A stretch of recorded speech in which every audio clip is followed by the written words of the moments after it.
السلام علیکم ورحمۃ اللہ تعالی وبرکاتہ۔ حضرات محترم، عوج بن عنق یہ حضرت موسیٰ علیہ السلام کے زمانے کا ایک آدمی تھا جو بہت ہی لمبا تھا۔ کہتے ہیں کہ جب وہ سمندر میں چلتا تو اس کے صرف پاؤں سمندر میں ڈوبتے تھے، اور وہ اس قدر طویل تھا کہ سمندر سے مچھلیاں نکالتا اور سورج میں بھونجتا اور کھا لیتا، ہر چیز تباہ و برباد کر دیتا۔ حضرت موسیٰ علیہ السلام نے سوچا کہ اس کو کس طرح ختم کیا جائے، کس طرح اس کو نیست و نابود کیا جائے۔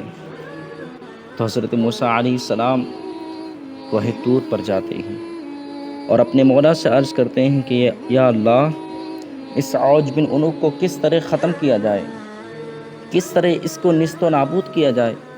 تو رب تبارک و تعالی نے فرمایا کہ جاؤ، اپنا عصا اس کے پیر پر مارو۔ حضرت موسیٰ علیہ السلام نے عرض کی یا اللہ، میں تو اس کے قدموں تک بھی نہیں آتا ہوں، تو پھر یہ کیسے ہوگا؟ رب تبارک و تعالی نے فرمایا موسیٰ، عصا مارنا تیرا کام ہے، اس کو گرانا میرا کام ہے۔ حضرت موسیٰ علیہ السلام جاتے ہیں اور ایک ضرب اس کے پیروں پر مارتے ہیں۔ جیسے ہی حضرت موسیٰ علیہ السلام اپنا عصا اس کے پیروں پر مارتے ہیں، وہ تڑپ جاتا ہے اور مر جاتا ہے۔